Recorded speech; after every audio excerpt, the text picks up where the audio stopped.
बहुत मोहब्बत भरा सलाम। अल्हम्दुलिल्लाहि व कफ़ा व सलामुन अला इबादिहिल्लज़ीना इस्तफ़ा, अम्मा बअद। बहुत ही इज़्ज़त व एहतराम और क़द्र व मोहब्बत के लायक स्टेज पर बैठे हुए समाज के मुख्तलिफ़ अंगों के कायदीन और सामने मौजूद बुज़ुर्गों, भाइयों, बहनों, नौजवानों,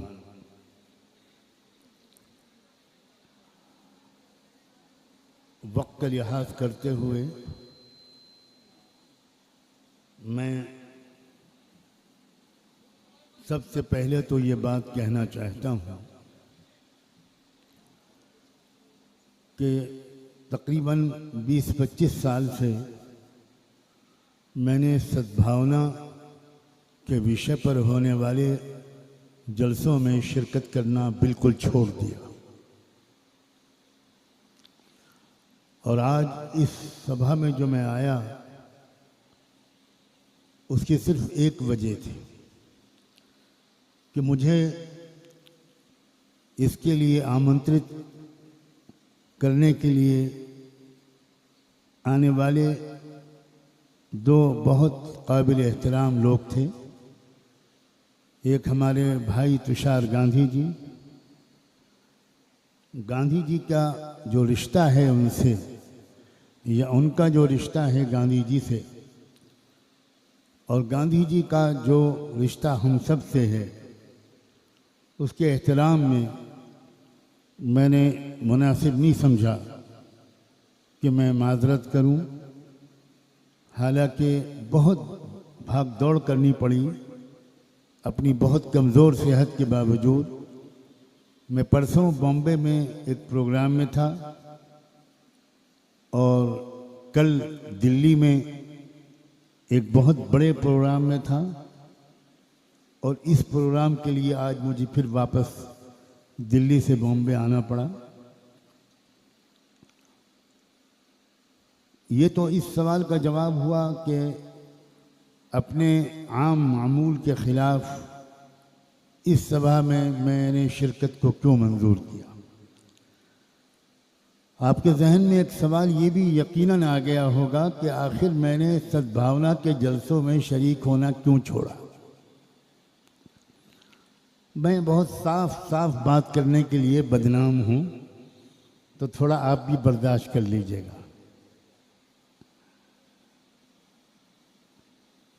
सद्भावना के जलसों में जब भी मैं शरीक होता था 99% या 99.9% मुसलमानों ही को नसीहतें दी जाती थी। मेरी समझ में आज तक ये बात नहीं आई क्या इस मुल्क में आतंकवाद मुसलमान फैला रहे हैं? क्या इस मुल्क में सद्भावना की उपदेश देने की सबसे ज़्यादा ज़रूरत मुसलमानों को है?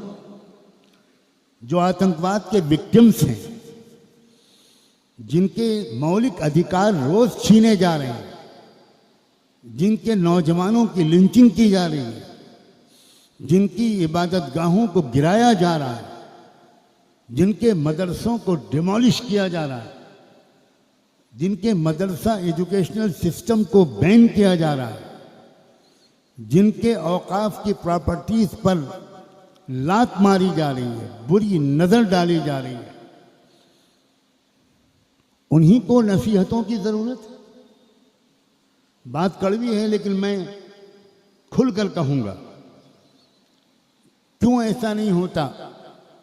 एक कहकशां सजाई है यहाँ लोगों ने स्टेज पर, एक से एक काबिल एहतराम, एक से एक काबिल कद्र, एक से एक highly respected dignitaries, influential people, opinion makers, अपने अपने समाज के लीडर्स स्टेज पर बैठे हैं, मगर इनके समाज के लोग सामने कितने हैं? मुझे साफ ये नज़र आता है कि कहीं ना कहीं हमसे बड़ी गलती हो रही है। जो समाज निशाना है, जिस समाज के कॉन्स्टिट्यूशनल राइट्स को छीना जा रहा है, जिस समाज की जान, माल, इज्जत, आबरू, महिलाएं, इबादत गाहें, फंडामेंटल राइट्स, कॉन्स्टिट्यूशनल राइट्स मुसलसल खतरे में हैं, उसी को नसीहत की जा रही है कौमी यकजहती की। What does it mean? It's absolutely nonsense. I cannot agree with it. यहां आपसे 20-25 गुनी तादाद में नॉन मुस्लिम्स को होना चाहिए था। दूसरी शिकायत मुझे ये है, और बहुत दुख और गम के साथ है, कि जब लिंचिंग होती है तो ये हमारे जो काबिल एहतराम लीडर्स हैं, ये उन कातिलों का गिरेबान क्यों नहीं पकड़ते, ये क्यों नहीं उनके खिलाफ बात करते। यहां बैठकर कौमी यकजहती की बात करना बहुत आसान है। आप बबलू खान के कातिलों के घर गए, आप अखलाक के कातिलों के घर गए, हर दूसरे तीसरे दिन मॉब लिंचिंग हो रही है। मुझे तो वो खबर देखने को नहीं मिली। हो सकता है मकतूल लोगों के घर 2-3 लोग गए हों आप में से, जो हलाक हो गए उनके घर में पुरसा देकर तस्वीरें खिंचवाने के लिए आप गए हों, अपना बहुत अच्छा सेकुलर ह्यूमन इमेज बनाने के लिए आप गए हों। लेकिन क्या उन कातिलों का गिरबान पकड़ने के लिए गए? क्या उनके खिलाफ कोर्ट में गवाही देने के लिए गए? क्या उनकी बेवा से पूछा कि अब तुम केस कैसे लड़ोगी? तुम्हारा जो हस्बैंड था वो तो डेली वेजर था, वो रिक्शा चलाता था, वो खेत का मजदूर था, वो रोज कमाता और खाता और खिलाता था, तुम कहाँ मुकदमा लड़ पाओगी? हम मिलकर मदद करेंगे। कौमी यकजहती, मुझे आप माफ करें या न करें, इस किस्म की सभाओं से कभी कायम नहीं हो। ये मुशायरों की चीज नहीं है, ये बुलबुलों का सबा मशहद मुक़द्दस है। ये बुलबुलों का सबा मशहद मुक़द्दस है। कदम संभाल के रखियो, ये तेरा बाग नहीं।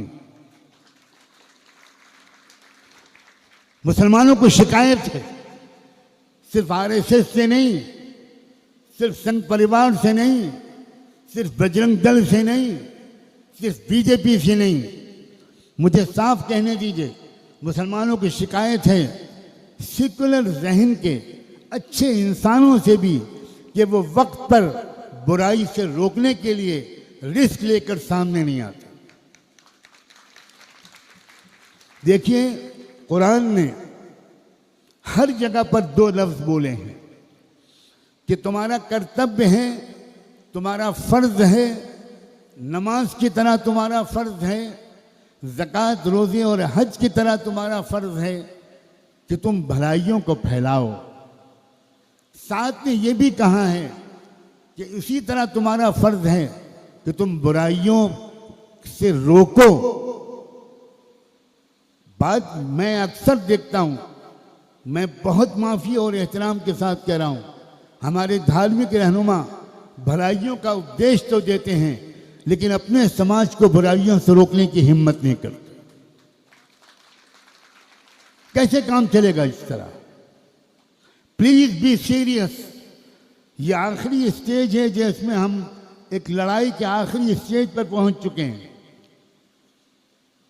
मैं बहुत साफ लफ्जों में मुसलमानों से भी कहना चाहता हूं, मैं मुसलमानों से ये कहना चाहता हूं कि आप पूरे इस्लाम पर अमल नहीं कर रहे। आपने कुर्ता पजामा टोपी और दाढ़ी को इस्लाम समझा है, आपने सिर्फ इस्लाम नमाज को इस्लाम समझा है, आपने सिर्फ जुमे की नमाज और रमज़ान के रोज़ों को इस्लाम समझा है। आप भूल गए कुरान की आयत, या अय्युहल्लज़ीना आमनू कूनू क़व्वामीना बिल क़िस्त, ऐ ईमान वालों, इंसाफ का निज़ाम और जस्टिस का सिस्टम कायम करना तुम्हारा फ़र्ज़ है। आप भूल गए इस बात को। सूरह हदीद की वो आयत कि वलक़द अरसलना रसूलना बिल बय्यिनात व अंज़लना मअहुमुल किताब वल मीज़ान लियक़ूमन नासु बिल क़िस्त। कुरान कहता है हमने जितने नबी और पैगंबर भेजे और जितनी किताबें और स्क्रिप्चर्स, होली बुक्स और सहीफे भेजे, उन सब का एक मकसद ये था कि दुनिया में, ज़मीन में इंसाफ का निज़ाम कायम हो। लेकिन मुसलमानों ने इंसाफ का निज़ाम कायम करने की जिम्मेदारी अब पॉलिटिकल पार्टीज पर डाल दी है, और पॉलिटिकल पार्टीज से अच्छी उम्मीद रखने वालों के साथ मुझे बड़ी हमदर्दी है। पॉलिटिकल पार्टीज का हाल सुनो। मुझे यहाँ पॉलिटिकल पार्टीज के लीडर बैठे होते तब भी मैं कहता, मैं अपनी साफ गोई के लिए सिर्फ मशहूर नहीं बदनाम हूँ, मैं पहले ही कह चुका हूँ। पॉलिटिकल पार्टीज का हाल ये है कि नेताजी सुबह को असेंबली पार्लियामेंट के सेशन में शरीक होने के लिए जाते हैं और वहाँ से अपनी बेगम को फ़ोन करते हैं, बेगम मैं सफ़ेद धोती पहन के आया था, ज़रा जल्दी से पीली धोती भेज दो। क्यों? वो पूछती हैं कि क्यों? वो मैंने पार्टी बदल ली है।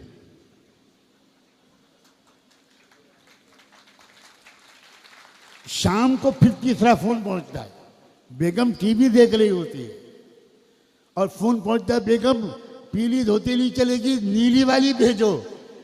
क्यों सर? मैंने तीसरी पार्टी ज्वाइन कर ली। ये है पॉलिटिकल लीडर्स, यही इनका कैरेक्टर। मनी बैग्स के जरिए आपके महाराष्ट्र में पार्टियों को तोड़ा गया, ईडी और सीबीआई की धमकियों के जरिए आपके स्टेट में पार्टियों को तोड़ा गया। ये लीडर्स भरोसे के लायक हैं? ये लीडर्स मुल्क में इंसाफ दिलाएंगे? ये लीडर्स मुल्क से गरीबी और जहालत को दूर करेंगे? ये लीडर्स किसानों की मांगों को पूरा करेंगे? किसान क्या मांग कर रहे हैं? किसान सिर्फ इतनी बात कह रहे हैं कि हमारी फसल की कीमत की एमएसपी को लीगल गारंटी दे दो, इसलिए कि अगर लीगल गारंटी नहीं होगे तो तुम ऐसा माहौल बना दोगे कि हम हमेशा लॉस में रहेंगे, हमको पूरी कीमत फसल की नहीं मिलेगी। एब्सोल्युटली जस्टिफाइड डिमांड है किसानों की, लेकिन सरकार मानने को तैयार नहीं है। कोई पॉलिटिकल पार्टी इस पर दबाव डालने को भी तैयार नहीं है। ये तो लोकसभा का इलेक्शन के जो रिजल्ट आए हैं, ये जनता की वजह से आए हैं, किसी पॉलिटिकल पार्टी की मेहनत की वजह से नहीं आए। आपकी वजह से आए हैं, मेरी वजह से आए हैं, इन सब की वजह से आए हैं। इन्होंने तो जितनी मेहनतें की होंगी मैं तो उनका तसव्वुर भी नहीं कर सकता।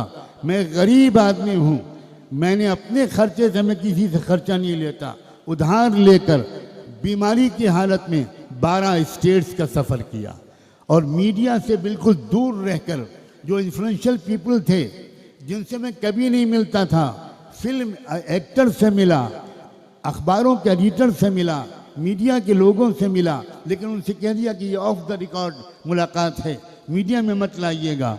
मैं मस्जिदों के इमामों से, उलमा से मिला, मैं मठों में जाकर उनसे मिला। सिर्फ 1-2 पॉलिटिकल लीडर से मुझे मिलना पड़ा, इसलिए कि अलायंस बनने में दिक्कत हो रही थी। और ये खुदा जानता है कि इंडिया अलायंस के बनाने में मेरे जैसे छोटे आदमी का कितना बड़ा हाथ। मैं यहाँ पर उसकी डिटेल बताना नहीं चाहता, लेकिन मैं कहना चाहता हूँ, इन जलसों से आगे बढ़ो। मुसलमानों संभालो, आप ही ने इस मुल्क को आज़ाद कराया था और आप ही दोबारा इस मुल्क को आज़ाद करा पाएंगे। ये मुल्क दोबारा गुलाम बन चुका है और आपको दोबारा आज़ादी की तहरीक चलानी है। मैं जंग आज़ादी का लफ्ज़ नहीं बोल रहा हूँ, क्योंकि मैं जानता हूँ मीडिया के लोग कल को नशर करेंगे, मौलाना सज्जाद नोमानी ने जंग बिगुल बजा दिया। मीडिया वालों के शर से अल्लाह दुनिया से आखिरत तक हर जगह बचाए।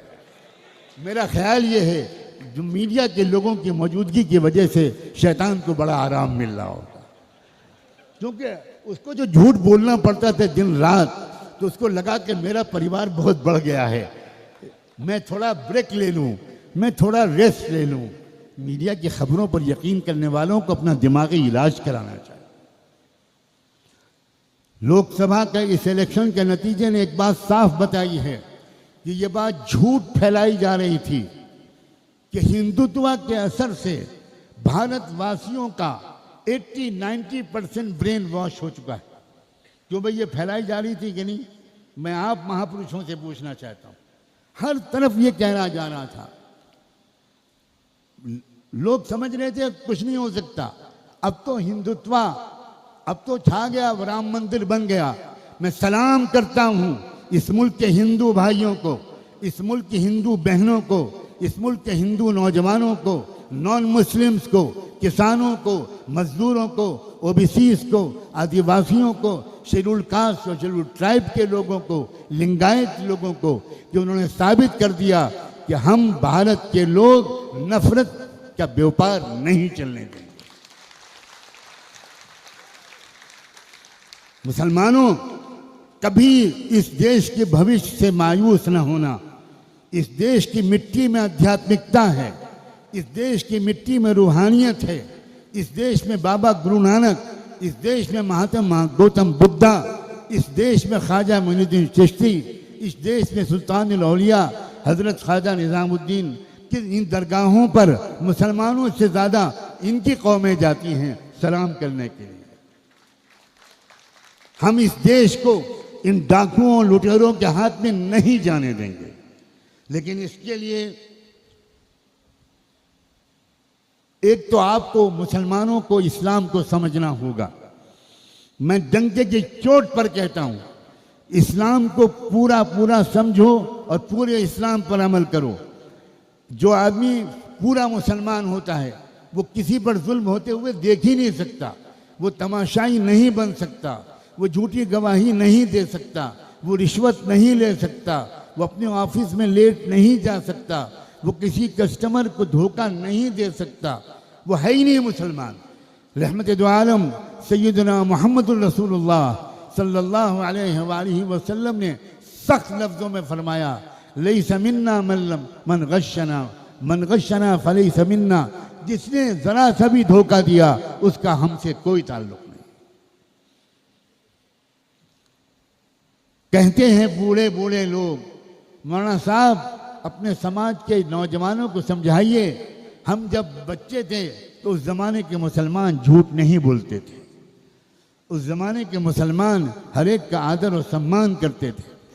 मैं एक मुसलमान की हैसियत से, एक तालिब इल्म की हैसियत से आपसे साफ लफ्ज़ों में कह रहा हूँ, और इस्लाम को समझने के लिए कुरान को समझिए। आप सिर्फ कुरान के पढ़ने को काफ़ी समझते हैं, इससे बढ़कर कोई जुल्म हो सकता है इस्लाम पर? क्या कुरान सिर्फ तिलावत की किताब है? जब तक आप कुरान को समझेंगे नहीं, आपको क्या पता चलेगा कि खुदा आपसे क्या चाहता है? कुरान को समझिए, हर ज़बान में उसके ट्रांसलेशन हो चुके, हर ज़बान में उसकी इंटरप्रिटेशन लिखी जा चुकी।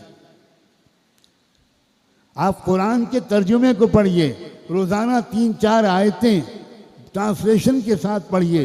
मैं नहीं कहता कि आप 2 घंटे लगा दीजिए, 3-4 आयतें ट्रांसलेशन के साथ पढ़िए, और बाकी एक पारे की रोज़ाना तिलावत जो आप करते होंगे वो ज़रूर कीजिए। लेकिन please try to understand Islam, please try to understand Quran, please try to understand the prophet Muhammad सल्लल्लाहु अलैहि वसल्लम।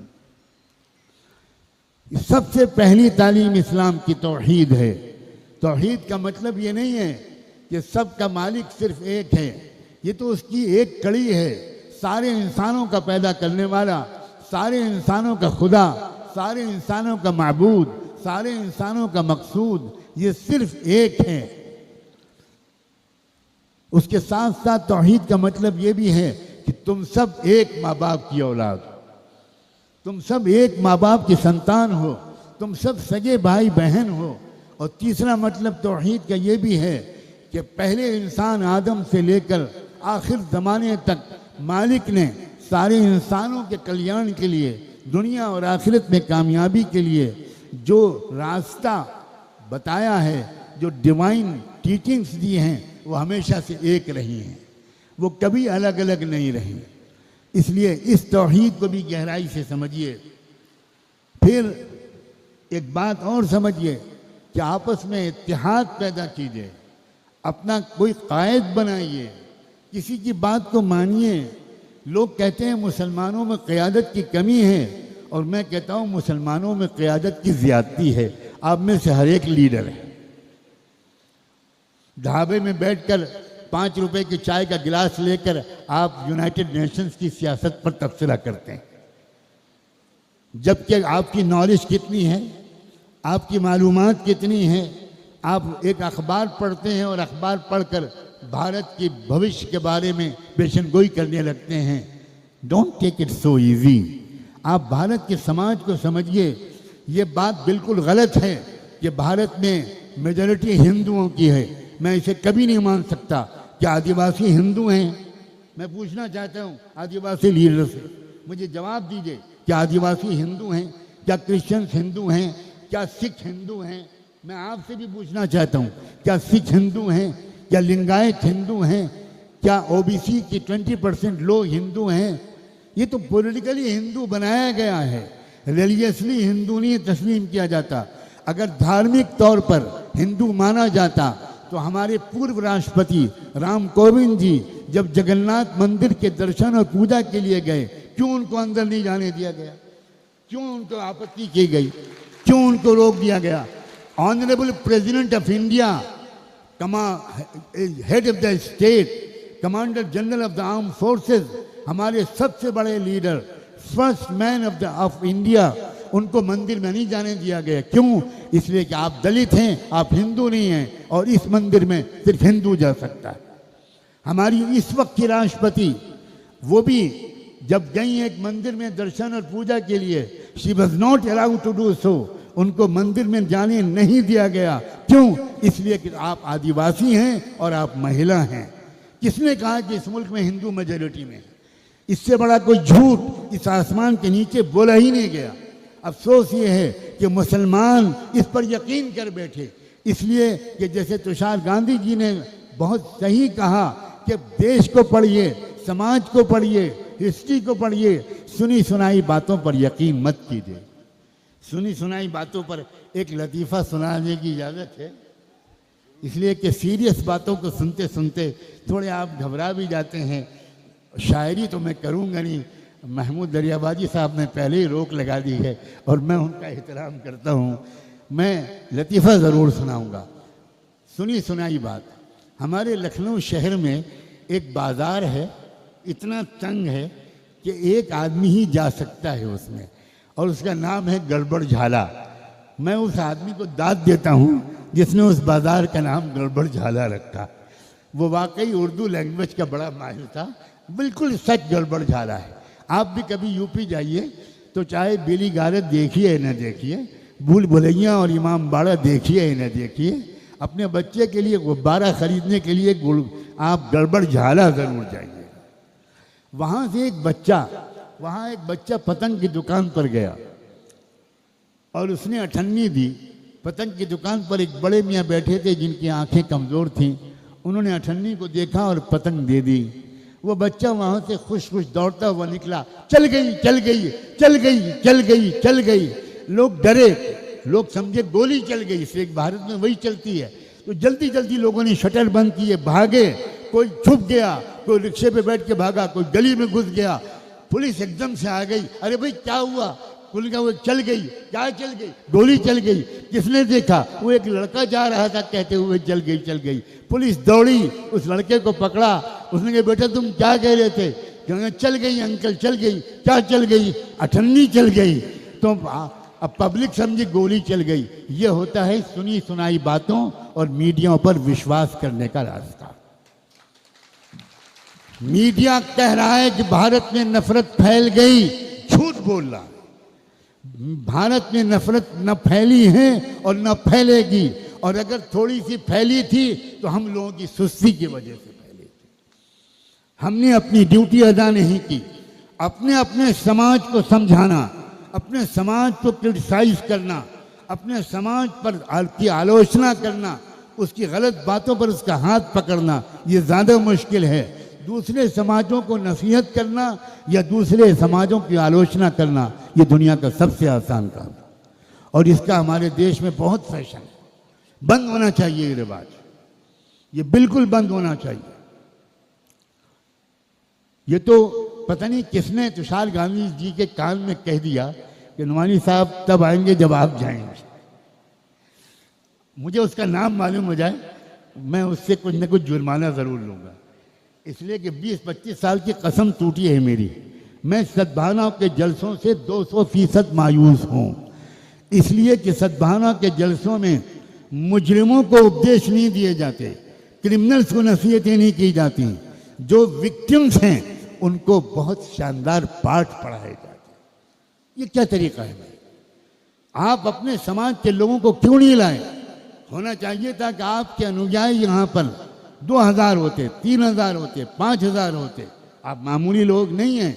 लेकिन यही मैंने हमेशा सद्भावना के जलसों में देखा है कि मुसलमान तो चला आता है लेकिन दूसरे लोग खाल खाल नजर आते। इस तरह मैं नहीं समझता कि हम मुल्क की जहरीली फिजा को रोक पाएंगे। सियासी बेदारी पैदा करने की सख्त ज़रूरत है और लोकसभा के इलेक्शन में भारत की जनता ने साफ संदेश दिया है कि अगर हमसे कोई ढंग की बात करेगा तो हम अपना गियर बदल सकते हैं, हम अपनी राय बदल सकते हैं, हम अपना मूड बदल सकते हैं। मैं ऐसे लोगों से मिला हूं इस लोकसभा इलेक्शन से पहले जो बजरंग दल के कार्यकर्ता थे और मैंने उनको समझाया, पूरी बात मोहब्बत से की और ये कहा कि तुम हमारे हो और हम तुम्हारे हैं। तुम्हें मिसगाइड किया गया है, तुम्हें गलत एजुकेशन दी गई है, तुम्हें गलत इन्फॉर्मेशन दी गई है और सही इन्फॉर्मेशन तुमको मिली नहीं। बताओ तुमको हमसे क्या शिकायतें, पूरी बात खुल के बताओ। ये मेरा आम मामूल है। जब गुजरात में जेनोसाइड हुआ 2001 में, मुझे एक एक्सीडेंट हुआ था और मेरी बहुत सख्त तकलीफ थी मेरी कमर में, फिर भी मैं गया गुजरात और मैं 15 दिन गुजरात में रहा। मुझे अजीब फिक्र लायक हुई कि मैं उस लीडर से मिलना चाहता हूँ जो मुसलमानों से इतना नाराज़ थे। मैं आज तक नहीं भूलूंगा टाइम्स ऑफ इंडिया के उस एडिटर का एहसान जिसने मेरे इसरार पर एक होटल में 2 बजे रात को उस आदिवासी लीडर से मेरी मुलाकात कराई और मैंने उनसे कहा कि मैं शिकायत करने के लिए मैंने आपको तकलीफ़ नहीं दी है, मैं ये जानना चाहता हूँ कि मुसलमानों से आपको क्या क्या शिकायतें हैं, क्या गलतियाँ हो रही हैं हम मुसलमानों से, आप साफ साफ बताइए ताकि हम अपने समाज की उन गलतियों को सुधार सकें, आपके गुस्से को उतार सकें, देश को तरक्की के रास्ते पर आगे बढ़ाने में हम और आप सब मिलजुल कर आगे सहयोग के साथ काम करें। वो हैरान रह गया मेरी बात सुनकर। उसने कहा मुझे अपने कानों पर यकीन नहीं आ रहा है तो कोई मुसलमान इस तरह भी मुझसे बात करेगा। मैंने कहा कि मैं कौन सी कसम खाऊं कि आपको यकीन आ जाए इस कि मैं जो कुछ कह रहा हूं दिल से कह रहा हूं, आप बता दीजिए। चंद मिनट उसने सोचा और फिर जो बात कही यहाँ मुसलमानों से कहना चाहता हूँ। उसने कहा कभी आपने बड़ौदा से सूरत तक का सफ़र किया है बाई रोड? मैंने कहा कई बार किया है, हाईवे पर। उसने कहा कि दोनों तरफ बड़े बड़े मदरसे बने हुए हैं, शानदार इमारतें हैं, चमचमाती हुई कारें उन मदरसों के अंदर जाती हैं और आती हैं। हर कुछ दिन के बाद कोई जलसा होता है, दावत होती है, बिरयानी पकती है। मौलाना नुमानी साहब, उस बची हुई बिरयानी को नाले में फेंक दिया जाता है और नाले के पास हम गरीब आदिवासी जिनको एक वक्त की रोटी भी नहीं मिलती, कभी हमको आधी रोटी भी नहीं दी जाती। उसने कहा नुमानी साहब, हमारे मन में मुसलमानों से गुस्सा भरा हुआ था, हमने सोचा ये अच्छा मौका है बदला लेने का। मुसलमानों, अगर तुम इस्लाम पर अमल करते होते तो गुजरात का फसाद ना होता। माजरत करो, अपने खुदा से माफ़ी मांगो। इस्लाम पर अमल नहीं करते हम मुसलमान, थोड़े से इस्लाम पर अमल करते हैं। हम सारा इल्ज़ाम मुसलमानों को मैं नहीं दे रहा हूँ। मैं जानता हूँ इस देश को के दुश्मन विदेशी एजेंसियों के इशारे पर इस देश को तोड़ने पर आमादा है। अमेरिका के यूनिवर्सिटियों के नौजवान जो 98% नॉन मुस्लिम हैं, वो कोलंबिया यूनिवर्सिटी में, न्यूयॉर्क में, वाशिंगटन में, हर जगह खड़े होकर फ़लस्तीन के हक़ में नारे लगा रहे हैं। वो क्रिश्चियन हैं, वो प्रैक्टिसिंग ज्यूज हैं, ज़ायनिस्ट नहीं हैं, और वो नारे लगा रहे हैं। और वो बाकायदा पड़ाव डाल दिया उन्होंने यूनिवर्सिटी में, ताला लगा दिया, गेट बंद कर दिया। एजुकेशन नहीं होगी जब तक अमेरिका अपनी फॉरेन पॉलिसी नहीं बदलेगी। कभी भी देश के नौजवानों के अंदर डेमोक्रेसी का सेंस जाग सकता है, कॉन्स्टिट्यूशन को बचाने का मिजाज जाग सकता है। इस लोकसभा के इलेक्शन में 400 पार के नारा देने वाले 250 पार भी नहीं हो पाए, उसकी बुनियादी वजह यह है कि उनके कुछ बेवकूफ़ लीडरों के ज़बान से वो बात निकल गई थी जो समझदार लीडर ज़बान से नहीं कहना चाहते थे। उन्होंने कहा हम संविधान बदल देंगे। अयोध्या ने दिखा दिया हम संविधान नहीं बदलने देंगे।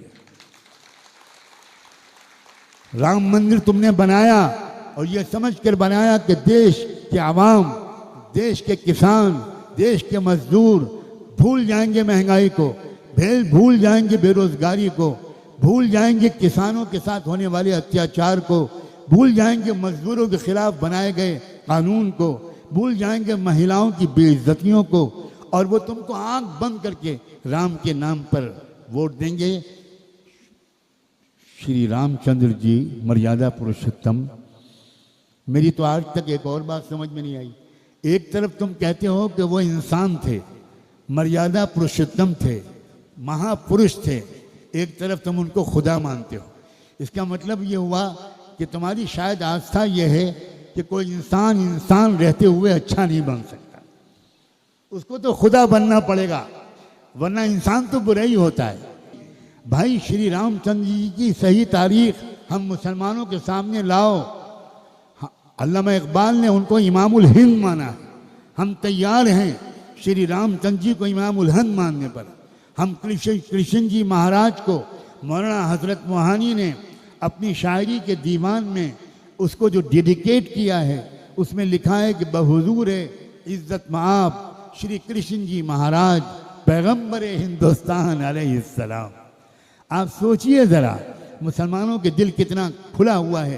काश आपने मुसलमानों की कदर की होती तो आज भारत सुपर पावर बन चुका होता। मुसलमान दिल से चाहता है कि भारत सुपर पावर बने, इकोनॉमिकली बने, साइंटिफिकली बने, फाइनेंशियली बने और मॉरली भी बने, स्पिरिचुअली भी बने। ये कौन सी सुपर पावर है जो अपनी पावर को खाली बमबारी में इस्तेमाल करे? भारत ऐसी सुपर पावर बनने के लिए तैयार नहीं है। भारत वो देश है जिसमें स्पिरिचुअल जो सेंस है, स्पिरिचुअल कैपेसिटी है, along with science and technology की एबिलिटी, ये दोनों ज़बरदस्त है। मैं दुनिया के बहुत से देशों में गया हूँ, बहुत से देशों में या साइंस और टेक्नोलॉजी की सलाहियत है और या आध्यात्मिकता और स्पिरिचुअलिटी की सलाहियत है। भारत और ये पूरा सब कॉन्टिनेंट ये एक ऐसा इलाका है जिसमें स्पिरिचुअल सलाहियत भी ज़बरदस्त है और साइंस और टेक्नोलॉजी की सलाहियत भी बहुत है। सही डायरेक्शन चाहिए इस देश को और आम अवेयरनेस चाहिए। और मैं इन तमाम बहुत ही इज्जतमाब कायदीन से ये कहना चाहता हूँ कि आप ऐसा प्रोग्राम जब भी करें उसमें जितनी तादाद में यहाँ मुसलमान हैं उसके कम से कम 5 गुनी बड़ी तादाद में नॉन मुस्लिम को बुलाइए। ये तरीका काबिले बर्दाश्त नहीं है। इट शुड नॉट कंटिन्यू कि सिर्फ मुसलमानों ही को, जिनको मारा और काटा जा रहा है, जिनके गले काटे जा रहे हैं, जिनको जेलों में ठूसा जा रहा है, सुप्रीम कोर्ट थका जा रहा है, रोज़ाना स्टे देते देते, रोज़ाना नया ऑर्डर जस्टिस के हिसाब से, कानून के हिसाब से देते देते, रोज़ाना अंबार लगा हुआ है हमारी अदालतों में। इसलिए मैं इस पर तो मुबारकबाद दूंगा जिन लोगों ने इस प्रोग्राम को मुनक़िद किया। इसमें मुझे साफ साफ बातें कहने का मौका मिल गया और आइंदा के लिए ये पैगाम देने का वादा कर लिया कि आइंदा मैं आने से पहले पूछवाऊंगा कि वहाँ खाली मुसलमान बैठे हैं, आप शहीदों को कुर्बानी का सबक देने आए हैं। वाह वाह वाह वाह वाह वाह वाह वाह। ये गिलाए जफाए वफा नुमा जो हरम को अहले हरम से है, जो मैं बुत कदे में करूं बयां तो कहे सनम भी हरी हरी। शुक्रिया के